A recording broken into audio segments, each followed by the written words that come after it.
It's just a huge honor for me today to be podcast interviewing Sandy Chernoff all the way from my favorite city in North America. I kid you not, Vancouver, British Columbia, Canada. My second favorite city in North America is probably San Fran. But man, that is just one beautiful, classy, gorgeous city. Sandy's bio is 30 years of didactic and clinical teaching in study clubs and continuing dental education, coupled with her almost 40 years of dental hygiene practice, bringing a wealth of experience to her interactive soft skills workshop. With her education background, she easily customizes interactive sessions to suit the specific needs of her clients. Her energetic and humorous presentation style has entertained and informed audiences from Victoria to New York City. Sandy's client list includes law firms, teaching institutions, volunteer and professional organizations and conferences, businesses, and individuals. Her newest project is turning her live workshop into e-learning programs using an LMS platform. Her teaching and education background helped her to produce meaningful and somewhat interactive courses for the learners wanting the convenience of e-learning options. As the author of 5 Secrets to Effective Communication, Sandy has demonstrated her ability to demystify the complexities of communication so that the reader can learn better strategies and approaches which will greatly improve their communication skills and ultimately reduce conflict, resentment, disappointment, complaining, and confusion. I think that's the 5 things my ex-wife said in her goodbye letter. As a result, the reader will be able to increase productivity, efficiency, and creativity, improve all the relationships in their lives, and ultimately enjoy a happier, healthier existence. This book was promoted through events at the Vancouver, Richmond, and Surrey Public Libraries, and copies are available there for borrowing. Is it on Amazon? It was on Amazon. It's on my website, Howard. Okay. It's just a little tiny book. See how small it is? The website is Soft Skills for Success? Yeah. Okay. Sandy blogs regularly on her 2 websites, softskillsforsuccess.com and paladincoaching.com, on the various soft skills topics that are featured in her workshops and e-learning programs. As well, she provides articles for bizcatalyst360.com. Sandy, thanks for being on my show, because I always tell my 4 boys that the greatest thing about life is all the other humans. I mean, if you were born on planet Earth and you were the only human and it was just squirrels and deer and antelope, I think it'd be a bizarre existence. But live by the sword, died by the sword. All the stress and all the problems of the world are from all your interactions with humans, whether it be with your children, your neighbor, your employees, your patients. And if I lined up 100 dentists in a row and I said, what is your number 1 problem that stresses you out and keeps you up at night? It's always HR. It's always staff.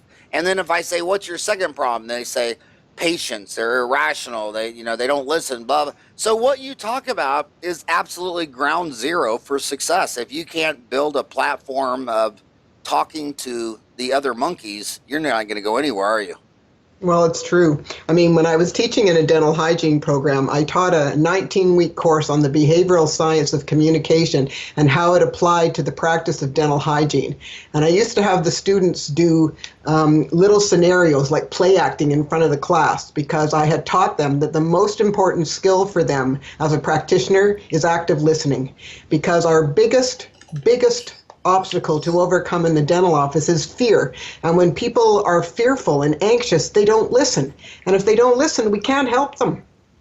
So you need to allay those fears. You need to make them comfortable. So you need to find out what their concerns are, what kind of person they are, so that although most of the messages we deliver to our patients are the same, we have to package them differently so they resonate with the different people. Otherwise, you can't help them. What does a dentist tell a patient with 2 black eyes? I don't know. What does he tell them? Nothing. You've already told him twice.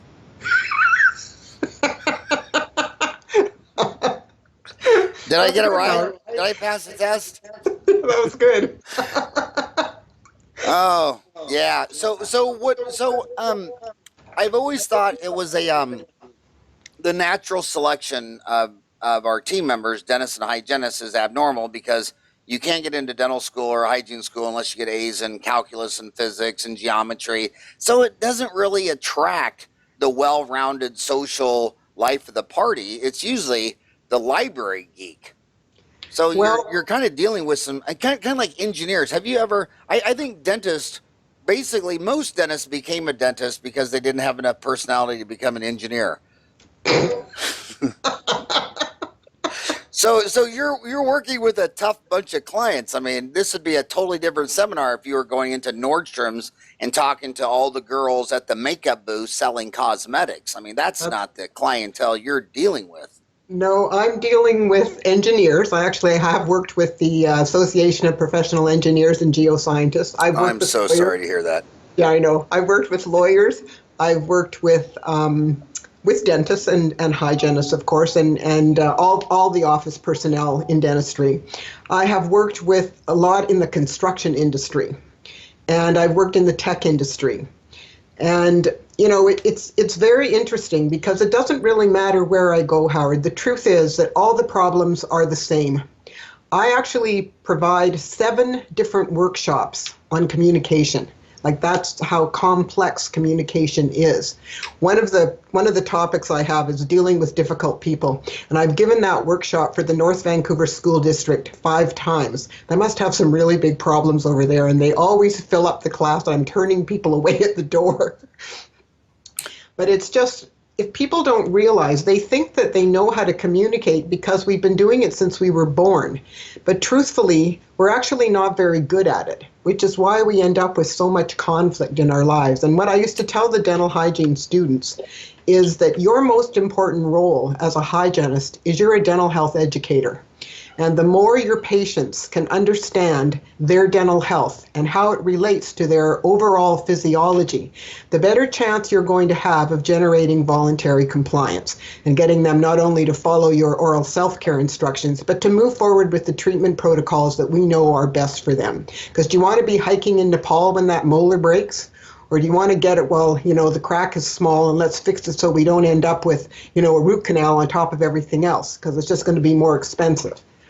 And, a lot of times people just don't understand what it is we're trying to help them with. And so it really is an educational process.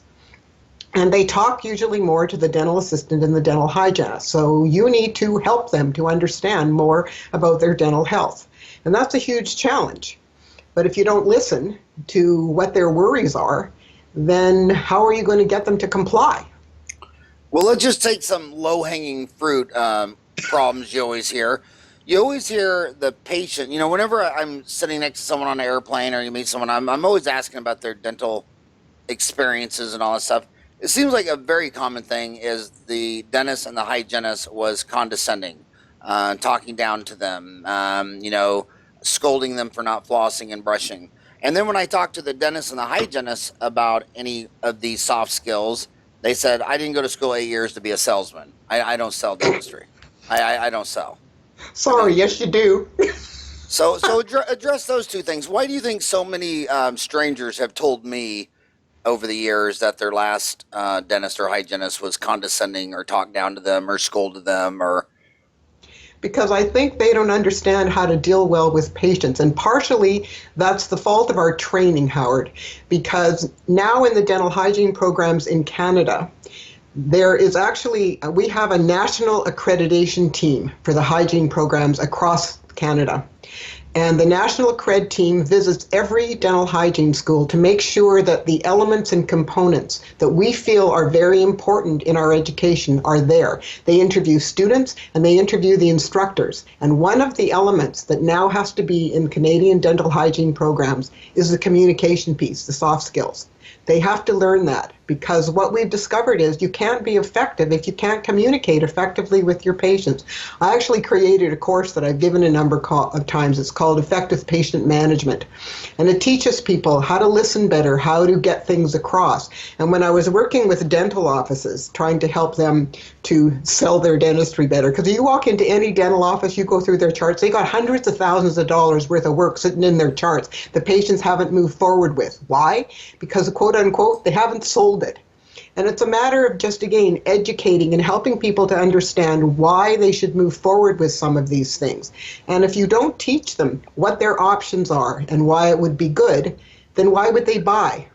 And it's a matter of getting them comfortable with you, trusting you, respecting that what you're telling them shows that you care about them, not that you're trying to upsell to something that they don't need. So, it's how you approach it. It's how you establish that relationship that has to be based on trust, respect, and rapport with your patients so that they don't feel that you're patronizing them. And I tell them, if you're talking to a dental audience, you can use dental ease. When you're talking to patients, they don't understand dentalese. Yes, it's very specific, and those words we know is very, very plainly exactly what they are. But you might as well be talking Martian to the patient. So, and then of course, if you say to them, so Howard, did you understand that? Well, you don't want me to think that you're stupid. So you're going to say yes. And you walk out of the office, I have no idea what they were telling me. And so you go home and you don't know what it is that they're offering you.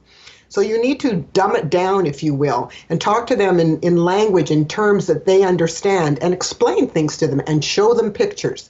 This is what your tooth looks like now. If we do this option, it'll look like this. If you do that option, it'll, so on and so forth. And tell them about what the pros and cons are. It's not that hard. It's just a matter of again, gaining that trust and helping them to understand that, you deserve this. You can move forward with this. It's going to be a good thing for you. And a lot of times they don't. I actually sat in on a case presentation given by a dentist to his patient. I actually sat there and watched him do it.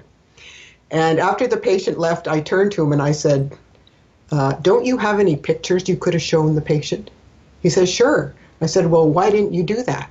And he just kind of looked at me. I said, when you describe something, I know what you're talking about because I know what all those crowns and what all those options look like. Do you think the patient really has a picture in their mind when you tell them something verbally? You need to show them what it looks like because they haven't got enough background to be able to picture that from a verbal description. It doesn't make sense to them. So this woman walked out, and what's she going to tell her husband? She doesn't know enough to be able to tell her husband. So I promise you, she's not moving forward with what you offered her. And he just looked at me. And I said, you're not a stupid guy. I've known, because this particular dentist I've known since he was a kid. And I said, Michael, you could have done a much better job of this. He said, I never thought about that. I said, well, you have to slip yourself into their shoes. They don't have your dental background. How are you going to get them to move forward? You need to explain it in a way that they understand it. It's not rocket science. Yeah, and there's so many people that are so good at it, and it's not even 1% of the market. I mean, there's some people that just their presentation skills are amazing, and they're always selling 10, 20, 30, 40, $50,000 cases. And then there's the other 90% that can't even do two-tooth dentistry. It's just the one that's bothering them today. Exactly. And that doesn't help your patient. They should have a long-range plan and help them buy into it. Help them to understand why this long-range plan is really going to give them a much healthier mouth. And then they don't have to worry when they're hiking Nepal. It's just, why would you want to, put yourself in a situation where you'd be somewhere where some horrible dental catastrophe would happen, and how are you going to deal with this when you're traveling somewhere far away and don't have the language and don't know what kind of medical and dental help they have here? I mean, what do you need that for? It's crazy. You keep mentioning Nepal. I've lectured in Kathmandu, Nepal. That was the most beautiful city. I mean, amazing city. That city's like 1,000 years old. Have you been there? No, but my dad did. He hiked to the base camp of Mount Everest when he was about 66 years old. I think he was twice as old as almost everybody else in the group.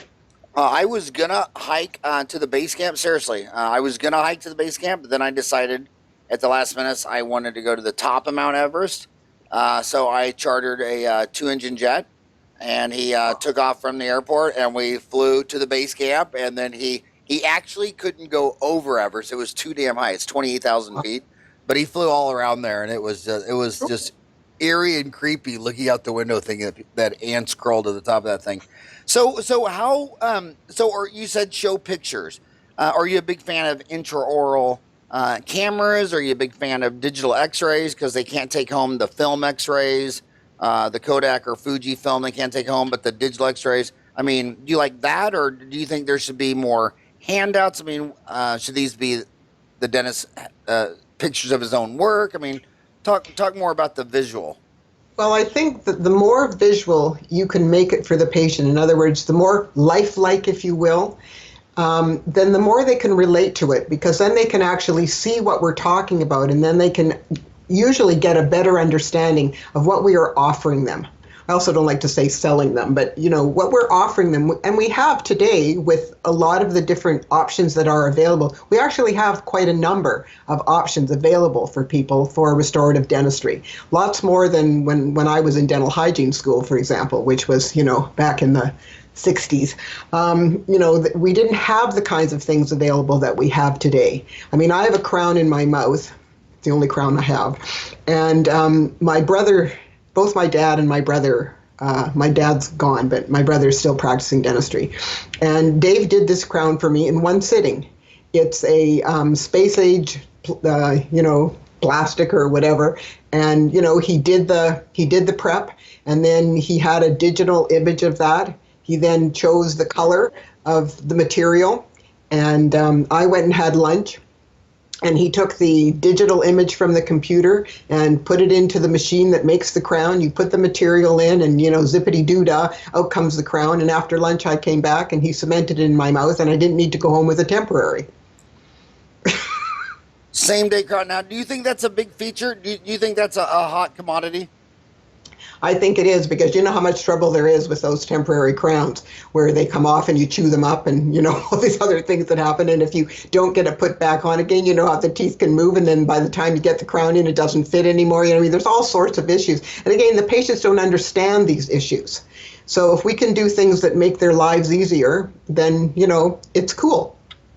So what can a dentist do, or a hygienist, or anybody in the dental office do to convey more trust, respect, and rapport?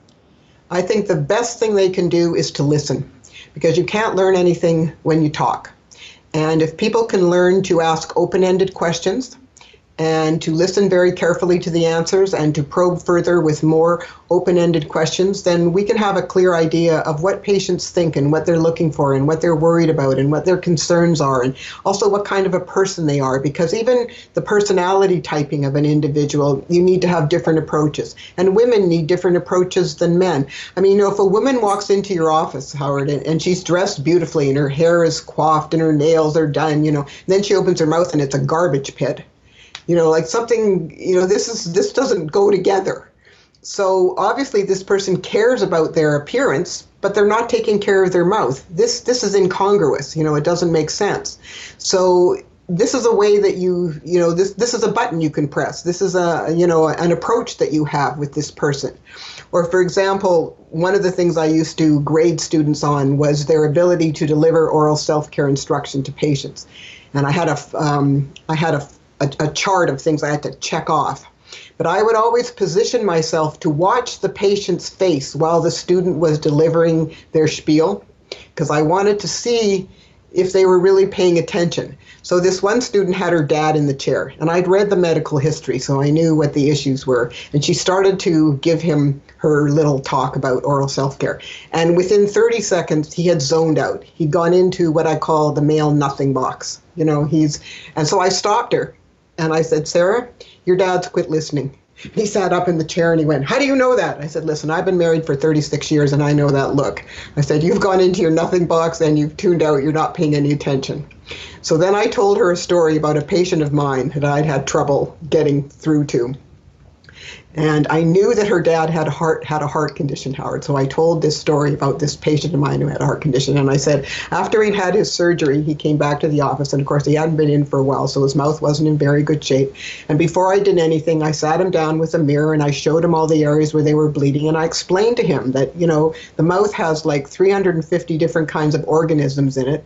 And every time you swallow a bunch of these, particularly if there's bleeding going on, and they're looking for a different place to lodge, something that's weak. And your weak spot is your heart. And the last thing you need is a bacterial infection in your heart, because that'll kill you. I mean, it's just not something that you need. And now you really need to take good care of your mouth.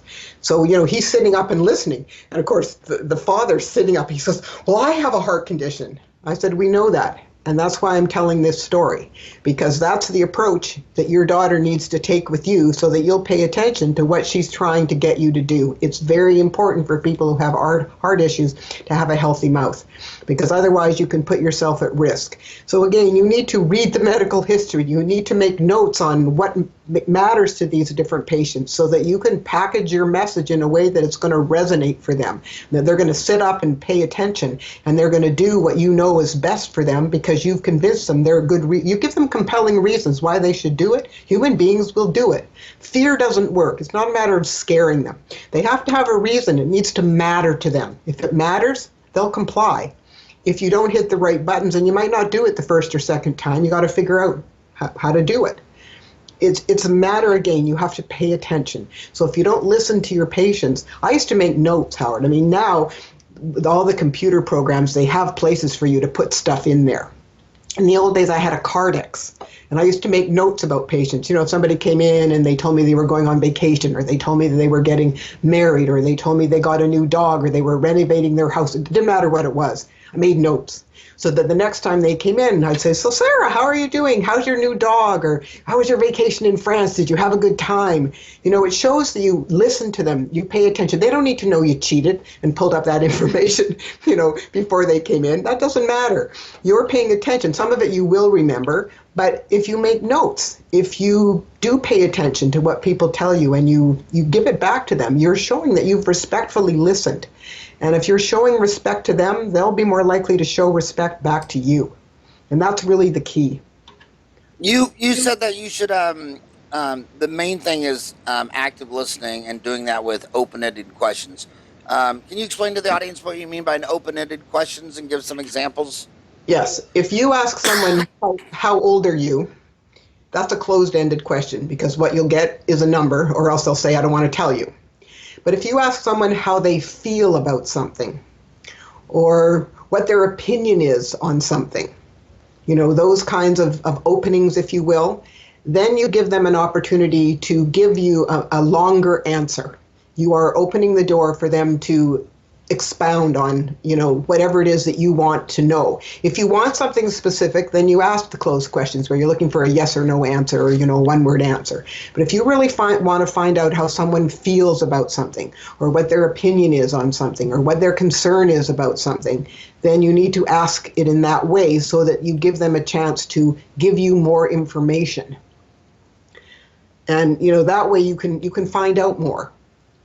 Yeah. Now, do you think all staff are trainable on this, or do you ever work with some dentists and some hygienists and assistants and just think, you know what, this is just really not a right fit? They need to be not in the business to consumer world. They should not be dealing with the retail public. They should really be sitting in a cubicle, you know, entering data. What percent of the time do you think this is just a really bad HR hire? This person does not fit B2C consumerism. I think that it's actually a small percentage, because I think most people that go into healthcare because they do want to help people. And if you can show them a better way to do it, then I think you have a really good chance. Having said that, Howard, you cannot make people do things they don't want to do. And I'll give you an example. I was called in on one of our health agencies, and asked to talk to a person that they had on staff for whom there had been a lot of complaints from patients, because he was in their finance department, and it was in connection to a hospital, but it was in the end of the hospital where a lot of people had terminal illnesses and whatever, and he was going after them for their bills because they hadn't paid their bills, okay? But he did it in a very insensitive and nasty way. So they wanted to know if I thought I could train him to be better, okay? So I said, okay, but I need to talk to him. So he came into this conference room and he started telling me, they're picking on me, you know, they think I'm the only one who does this, you know, but I've had this kind of training before, you know, I know what I'm doing, blah, blah, blah, blah, blah. So I listened to everything he said, and I said, okay, so you think that there really isn't an issue? There's no issue. I'm doing my job, you know, blah, blah, blah. I said, okay, well, thank you very much for your time. And then the two managers came in and I said, don't hire me.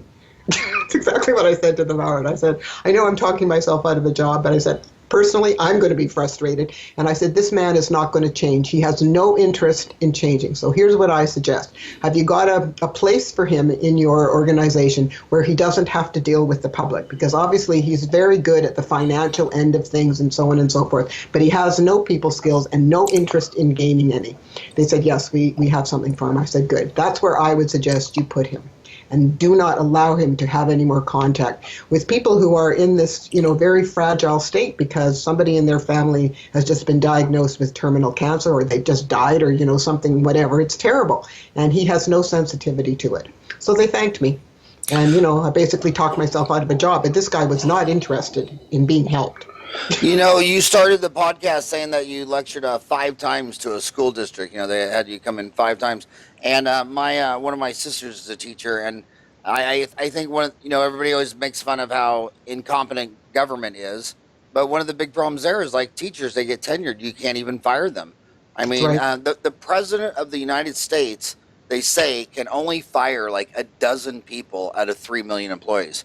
So I mean, I must think it just must be just incomprehensible to be running all these government agencies knowing they're all union, they're all, you basically can't fire any of these people, and then they want to know why they're so incompetent. I mean, I've seen so many offices just destroyed by one toxic person. Yes. But then if you go to the post office, I mean, they have a joke that the only way you can get fired at the post office is to go postal and shoot up and kill 5 or 6 of your coworkers. It's like, God, they have to shoot 6 people just to get fired, So yeah, so what you just said is some people are just not cut out for it. No, they're really not, and they have no interest in doing it. I worked for a guy like that. He had an anger management problem. He used to turn over his assistant about every 3 or 4 months, and he had his receptionist in tears at least once or twice a day. Yeah. But you couldn't tell this guy anything. Yeah, so many practice management consultants have told me that if they had to do it all over again, they would have been a psychologist first, because when they're talking to the dentist, I mean, they're just like, that is the whole problem. That's, almost the entire problem lives between their ears. Yeah. And they always want to solve it with a process, like a recall system, or they want to go out and learn a new procedure like bone grafting or placing implants or getting that same-day crown CAD/CAM technology. And it's like, okay, we're going to do all that when you're completely batshit crazy, which, So I want to go back, instead of staff to patient, I want to go staff to staff. One of the most common threads on Dental Town under practice management is these dentists, they're always venting about, but it's usually the hygienist. That I would say of the hygienist, the assistant, the hygienist is getting like 80% of the complaints over the dental assistant. But they, it seems like when I'm reading these posts, they're just really, they're venting because they're not sitting down and communicating with their hygienist. What do you think the issue is there? Do you think it's fear that she wants a raise, or if he says this, she'll quit? And patient, I mean, it's so complex. It is complex, and I think in a lot of situations it's also individual, because, I mean, one of the practices I worked in, there were 2 hygienists. And the 2 of us, we often used to talk about it, that, you can't possibly get along with everyone, Howard. Like, we're human, we're just, it's not possible.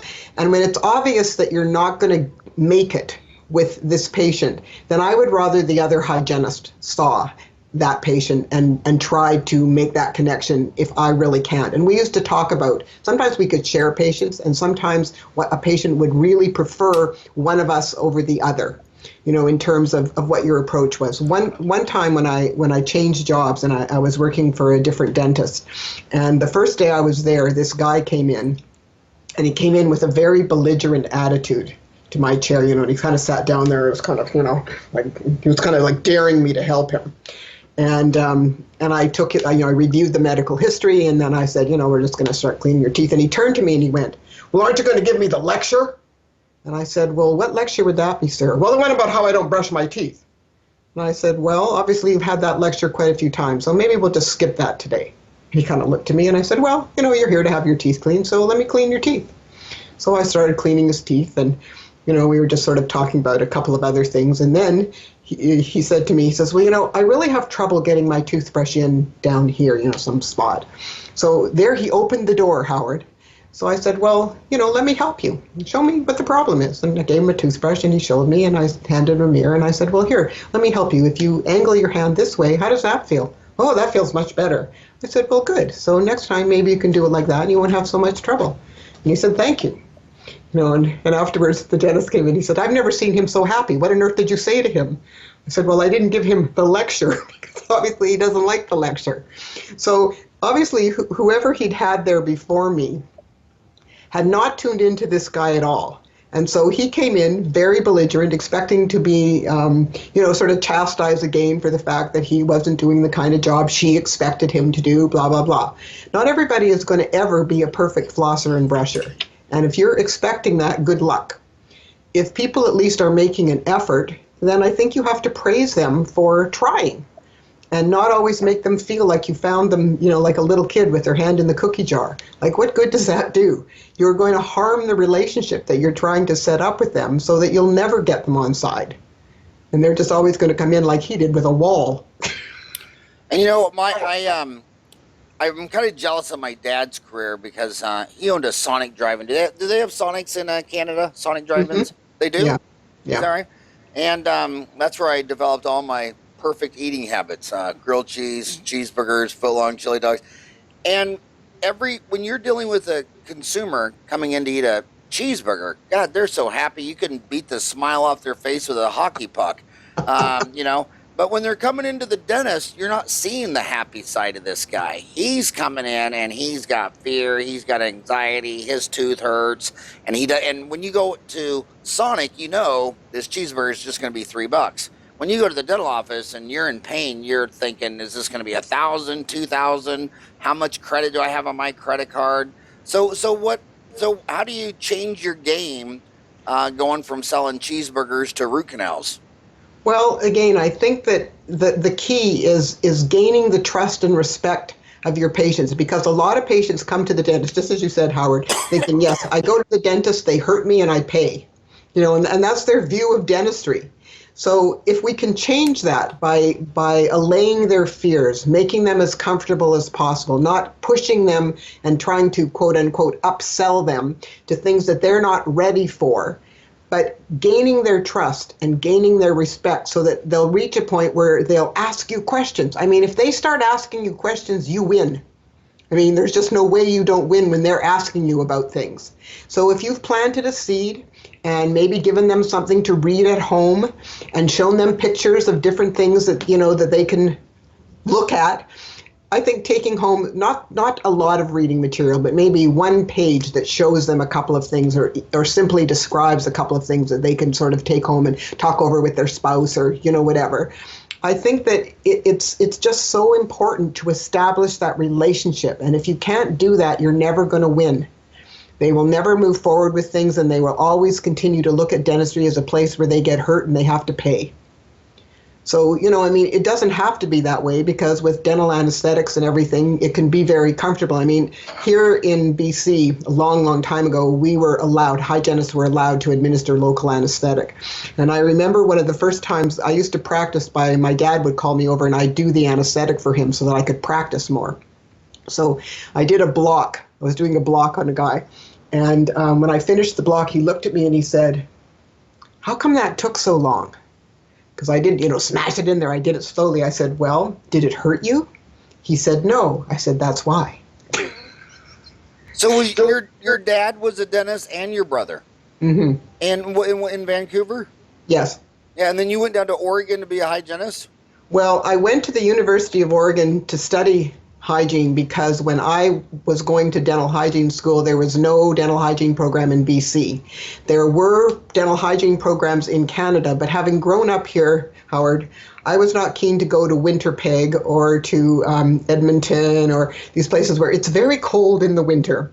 So I went south to climates that are similar to Vancouver's. So I applied to the University of California and Washington and Oregon, and I was accepted at Oregon. And I liked it. They had what was called a 1-2-1 program. So first year science I took here at UBC, and then I was accepted into the dental hygiene program, took the 2-year dental hygiene program at the University of Oregon in Portland, and then continued my studies at the University of Oregon main campus in Eugene, where I practiced part-time and went to school full-time and finished my degree in health education and started a master's in public health. Nice. See, so I practiced there. I figured you went to Oregon to study hygiene because due to hockey, there weren't many teeth to clean in Canada. I think Uh, it's I think it's so fun when we watch the Phoenix, the Arizona Coyotes, the Phoenix Coyotes.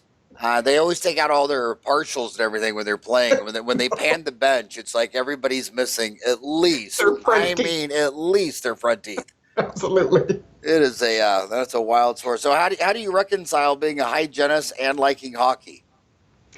Well, when I was in high school, I played field hockey, Howard.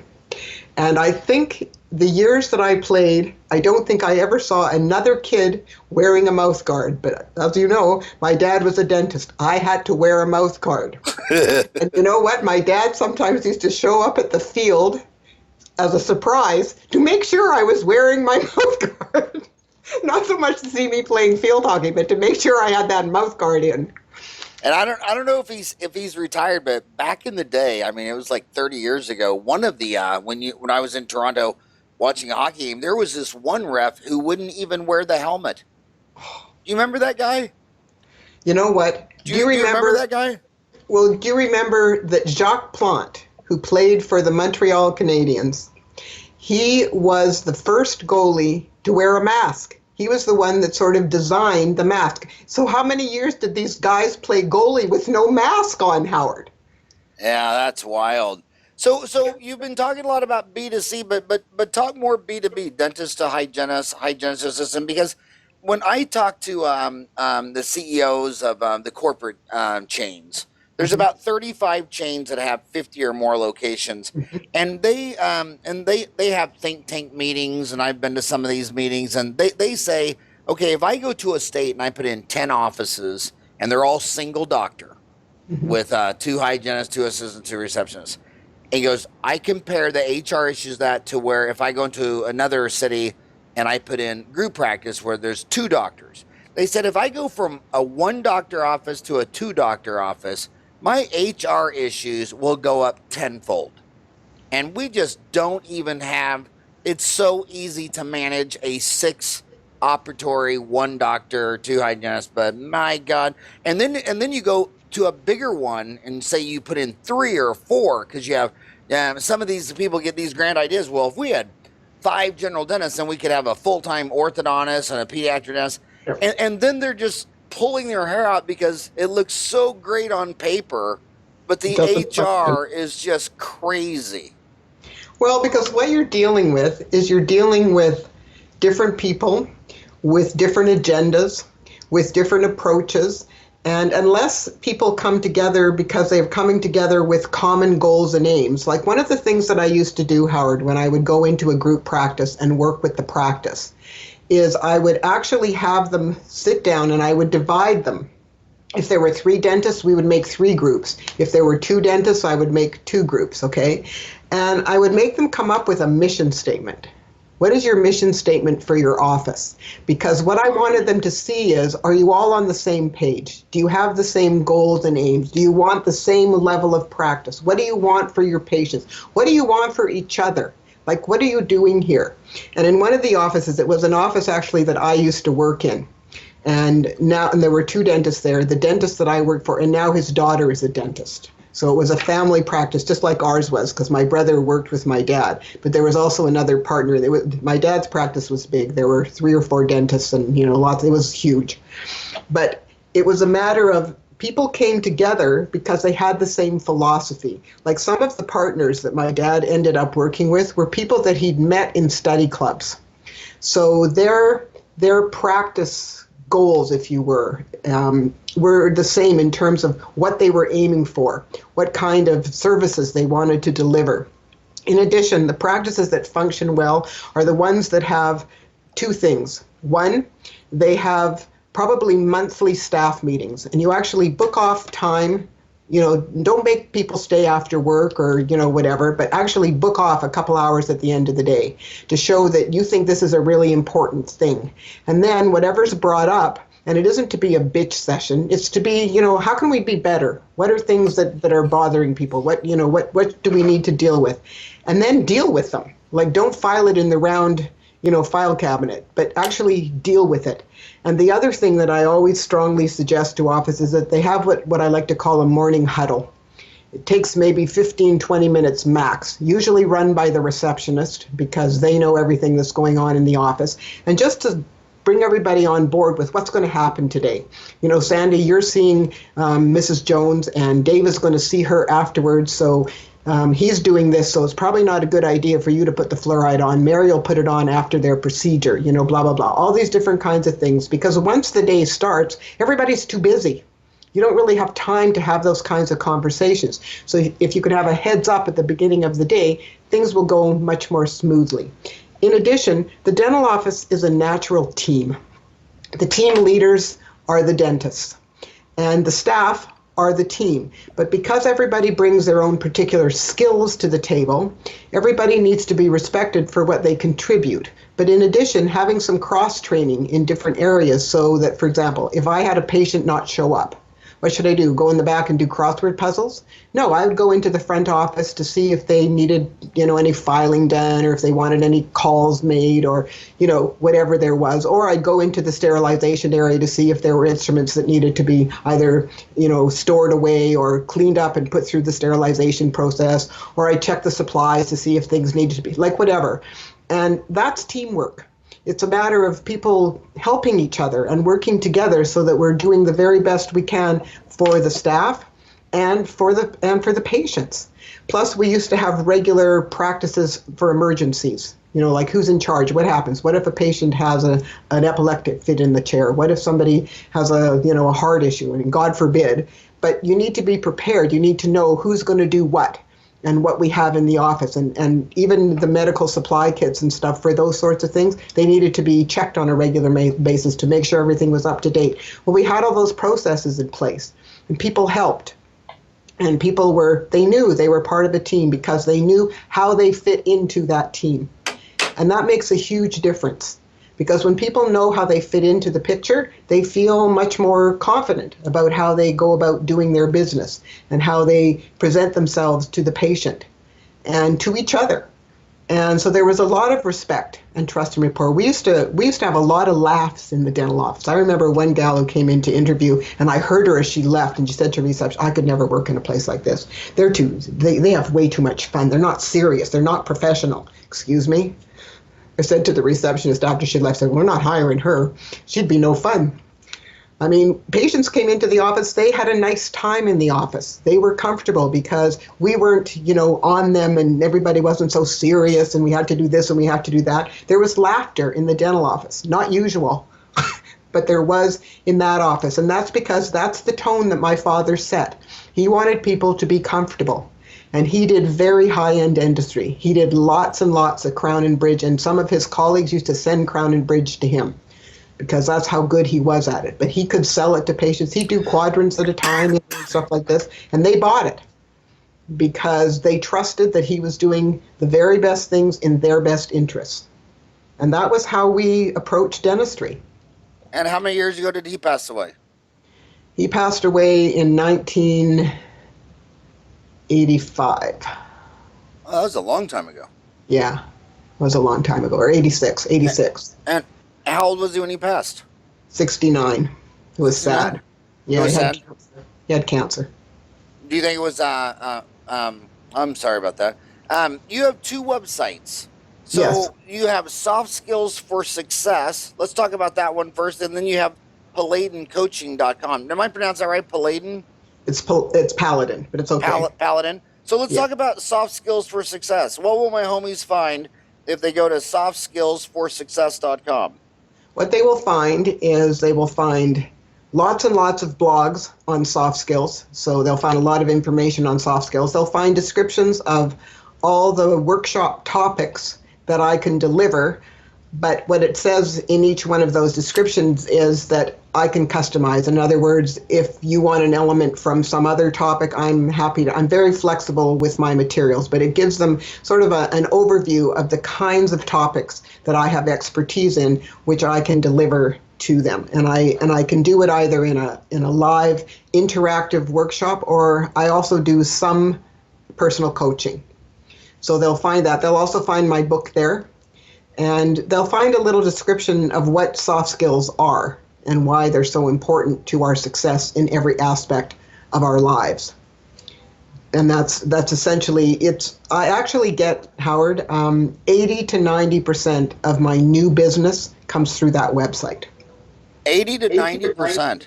Of my new business. I mean, I get repeat business from current clients and I get referrals from them. I do a lot of conference speaking and continuing education programs for a lot of different professions, and I get spin-off business from that. But the majority of my new business comes through that website. Because here's the thing. People, you can't sell, I do no push marketing. You can't sell soft skills from an ad in a magazine or newspaper or from a booth in a trade show. Because when somebody has a problem, then they're going to look for a solution. But if they don't know they have a problem, you can't push it on them. So when someone has an issue, they Google the issue, or they look on LinkedIn. I get work through LinkedIn too. Or they look on LinkedIn. And if they can find, something that comes up that seems reasonable, then, I get an email saying, I'd like more information about this, or we'd like you to come in and do something, whatever. And I will, if they give me a phone number, I'll phone them. Otherwise, I will send them an email. And whenever I start with a new client, I always sit down either face-to-face or over the phone, or sometimes actually via Skype. And we have what I call a discussion interview.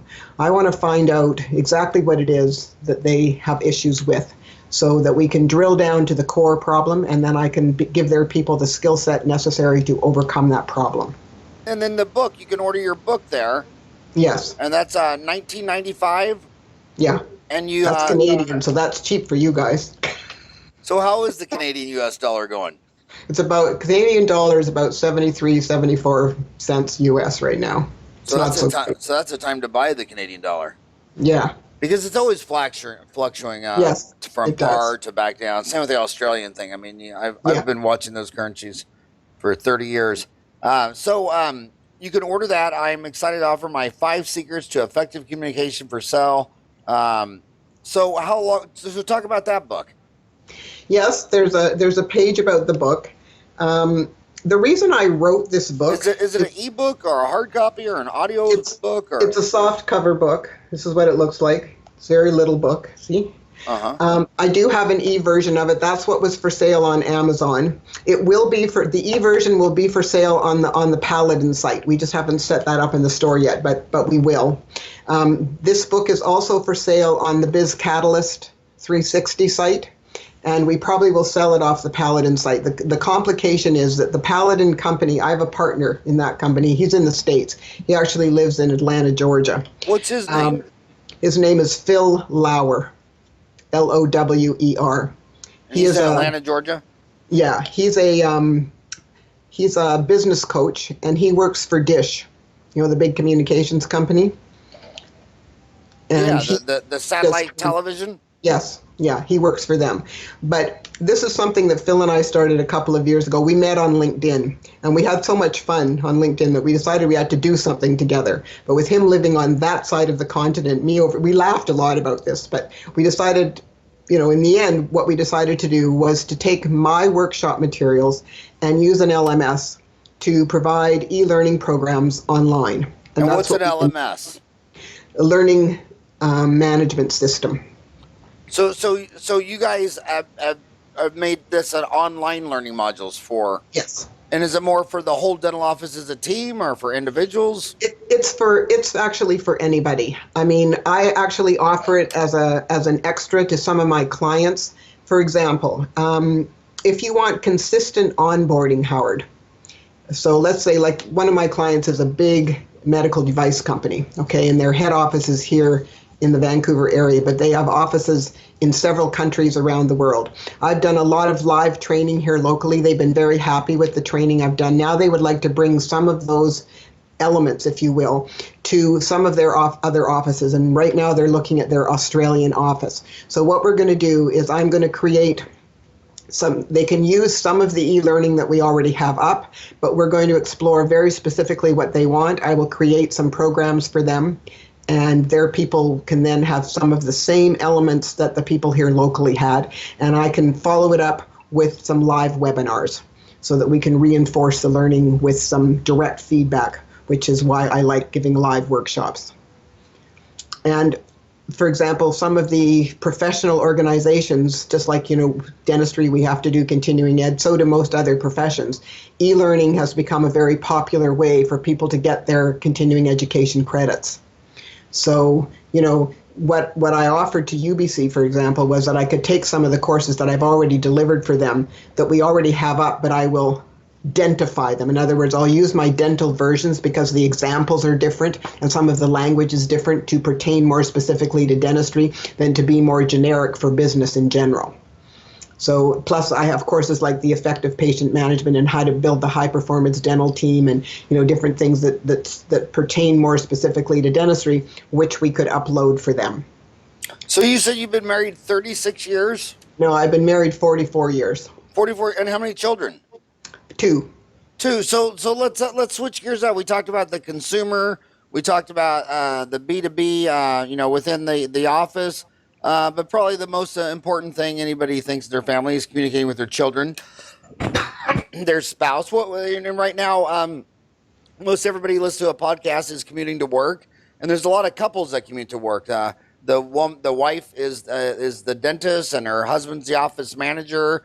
Maybe they both met in dental school, and the husband and wife are now commuting to work together. What advice would you give for marriage and children?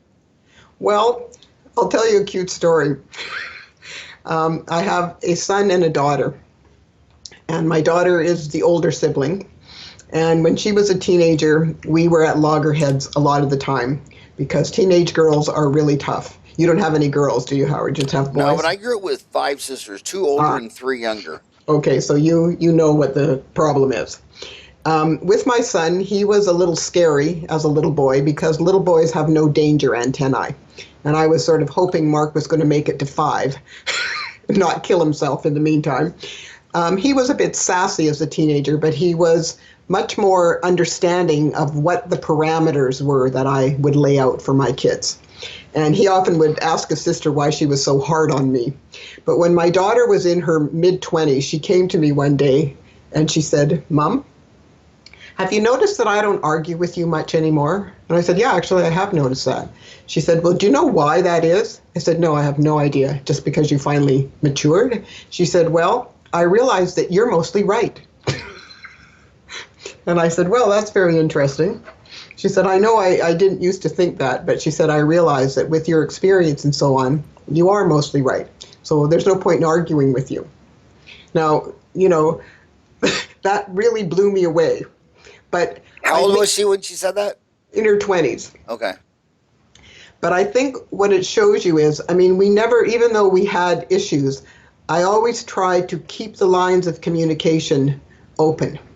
And for example, one night, we always used to tell our kids, I don't care if you go out and you party and you do whatever, but I never, ever, ever, A, want you to get behind the wheel of a car, or B, get into a car that somebody's driving who is drunk. I would rather you phone me at 3 o'clock in the morning and ask me to come and pick you up. So one night about 2 o'clock in the morning, the phone rang. It's my daughter. And she was at a club downtown. And she said, "Mom?" I said, "Yes." She said, "Did I wake you?" I said, "Yes." She said, "Are you mad?" I said, "Do I sound mad?" She goes, "No." I said, "Where are you?" She said, "I'm still at the club." But she said, "No one is in good enough shape to take me home." I said, "Okay, is there a nice big bouncer outside the door?" She goes, "Yeah." I said, "Good. You will stand beside him. Dad and I will come and pick you up." So we went downtown and picked her up. But, that shows you that she felt comfortable enough to do what I had said she should do rather than get into a car that could end up in an accident. So I think it's really important to be consistent with your kids, to be fair, to be open, and to be honest. And I think if you are, you will establish the same thing as you do with your patients, a relationship based on trust, respect, and rapport. And if you can do that, you will have less trouble. Parents who do things that are unreasonable with their kids, and my daughter had a friend in high school whose parents were so strict with her, she wasn't allowed to date. Like, that was the rule. So, of course, she snuck out. Duh. And when they found out about it, they put her out on the street. Well, here was a kid in high school. I felt terrible, Howard, because she'd been in my house a lot. I brought her home to our house. And I said, "I'm sorry, in good conscience, I realize your parents are punishing you, but," I said, "I can't have you on the street." I couldn't sleep. So the school counselor phoned me and said that this has happened before, and she had an aunt who she could go and stay with, because she said, otherwise you're going to end up being the designated guardian for this kid legally. So unless you are prepared to do that, you need to let her go to her family. But in the end, she went back home. Her mother phoned me, Howard, and she thanked me for taking her in. And she said, don't you have trouble with your daughter? And I said, all the time. She said, well, she's always so pleasant when she's at our house. I said, yeah, because she's not your daughter. I said, I get all the crap at my house from her. I said, that's just how it is. I said, your daughter's always very polite and very nice to me. I've never had a problem with her. I said, teenage girls are like that. It's just how it is. She said, well, thank you so much for taking her in. I said, no problem. Plus, one day, I think my daughter was 10, and she announced to me, maybe 10 or 11, she's going to start wearing makeup to school, Howard. So my husband, and I shushed him. And I said, why don't you go upstairs and show me what that would look like? So she came down, she had lipstick on, she had rouge on, whatever. I said, well, first of all, you don't need rouge because you have naturally rosy cheeks. So I would, do away with rouge. The lipstick is fine. And you have a friend who's gone to modeling school. Why don't you have Natalie show you how to put on eye makeup a little bit better? Because I bet she knows how. She never put makeup on again, Howard. But some of her friends who obviously, did the same thing to their mums would come to school with makeup in a bag, go into the bathroom, put the makeup on, and then before they go home from school, they would wash their face. But of course, a couple of the mothers came to school for different reasons and caught them with the makeup on, and they got into trouble. I didn't want to create any of those kinds of things. I always felt it was better to be more open and pick your battles. You don't need to make a mountain out of a molehill that's going to create more problems down the line. If it's something that's scary or dangerous, okay, maybe we need to draw a line. But makeup, really? It's not worth the battle. And I think education is so sad because, they say if you don't use it, you lose it. So they spend all this time in high school teaching them algebra and trig and geometry. And they never use. And the research shows that like 1 year out of high school, they forgot all that crap. Yeah. And then the important stuff, communicating, substance abuse, time management, reconciling their bank statement, all these things, they don't teach. No. And it's so sad. And after I've gone around the sun 54 times, and I'm amazed at how many people can raise better dogs than people. Kids.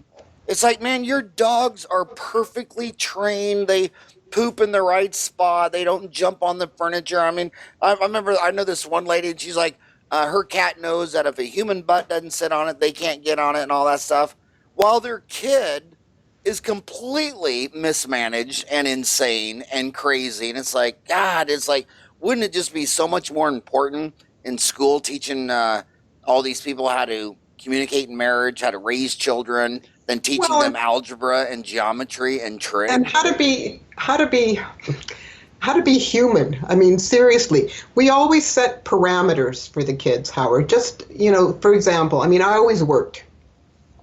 And I just felt, I'm not chief cook, bottle washer, maid, it's not, that's not who I am. I'm working too.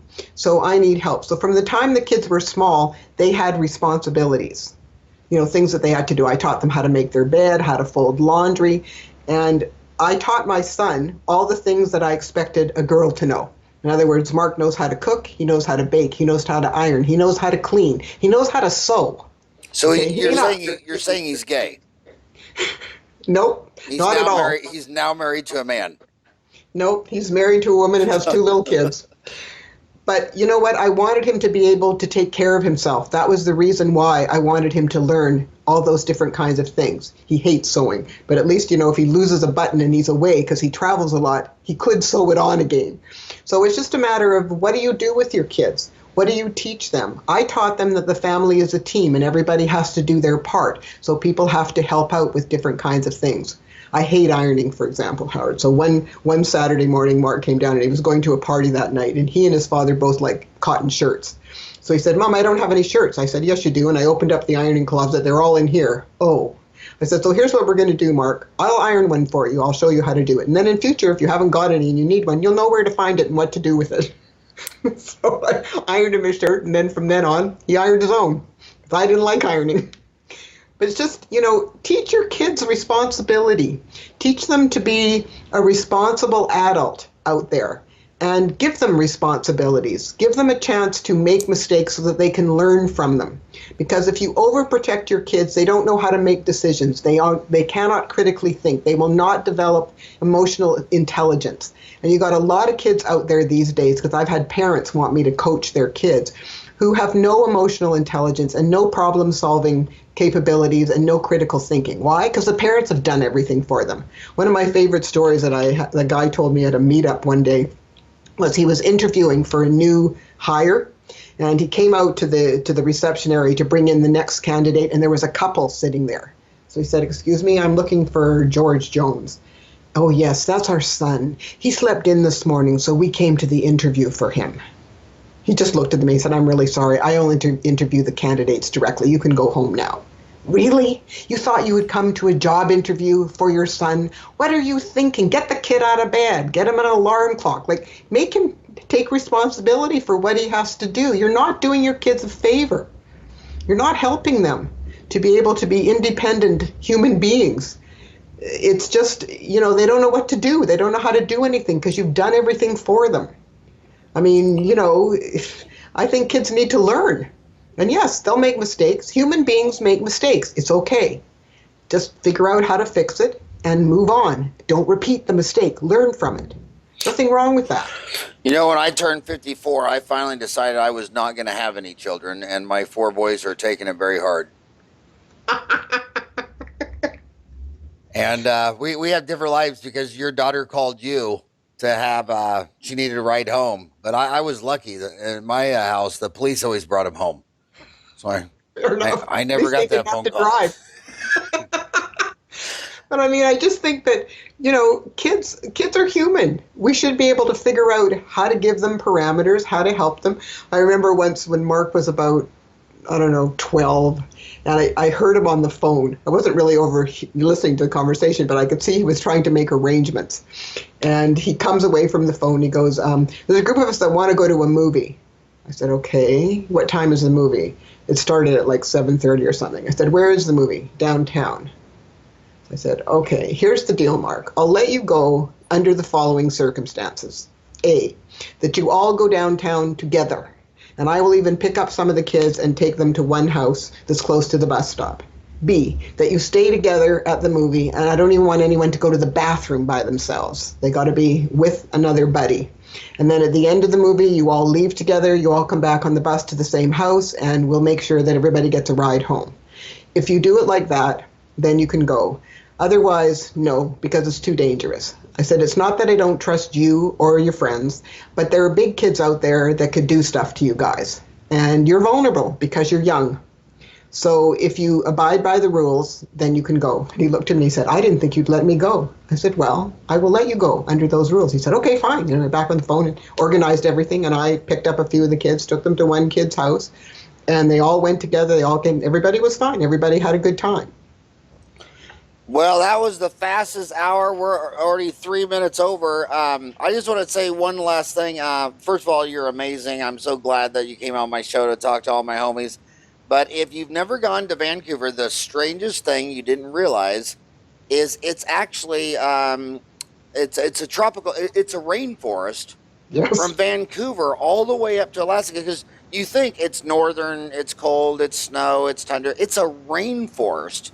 And that Alaskan cruise, I mean, I think I've done about damn near every cruise from here to, the North Sea. And my favorite cruise of all time is Vancouver to Alaska.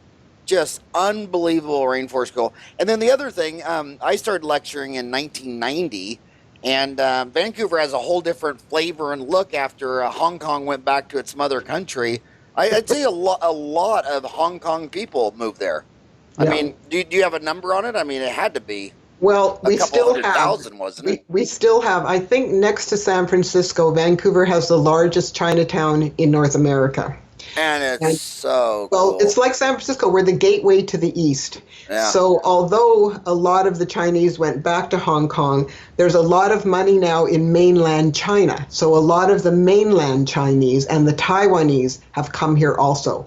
And Richmond, which is a southern suburb of Vancouver, which is flat, they like things flat, is primarily Chinese. There are lots and lots and lots of Chinese people who have bought homes and live out there. Plus, they like their kids to come to universities where they have to speak English. They like their kids to learn English. And so there's a lot of foreign students here. And we have a lot of foreign students in a number of universities that are set up just for foreign students. So we still have a lot of Asians here. We have South Asians here too. We have a very large East Indian population. In fact, Vancouver has become one of the most diverse communities in the world. It's actually is the most diverse. It's more diverse than the United States. Mm-hmm. It has a higher percentage, as measured by percentage of population born outside the country. And it's Canada. I think it's the richest culture. But you know what I like most about Canada, seriously? Is ever after, I won't say which president's name because if you're a big George 41 Bush fan, but I learned real quick after George Bush, we're going to do this by ourselves, is that whenever you're overseas and all of a sudden you get a really nasty look and it says, "Are you American?" You go, "No, I'm Canadian." They go, "Oh, I'm sorry. I'm sorry." And then I had another friend who's a dentist speaker. He went and bought a huge black leather jacket with the big maple leaf on because he had a really bad New Jersey accent, and he just said it was just causing way too much trouble. So we just tell everybody we're Canadian. So if you're an international businessman, just get the damn maple leaf, tell everybody you're Canadian, and just finish every sentence with "eh," and they'll believe it. And my favorite Canadian accent movie was the movie Fargo. That was a cult classic in America, and I think a big chunk of that was not only was it an awesome movie, but the Canadian accents were just to die for. But hey, seriously, Sandy, thank you so much for being on my show. And I hope you visit her website, softskillsforsuccess.com or paladincoaching.com. But Sandy, I hope you have a rocking hot day. Thank you so much, Howard. It was fun, and I really enjoyed it. Thank you so much for having me. Okay. Have a good day. You too. Bye-bye.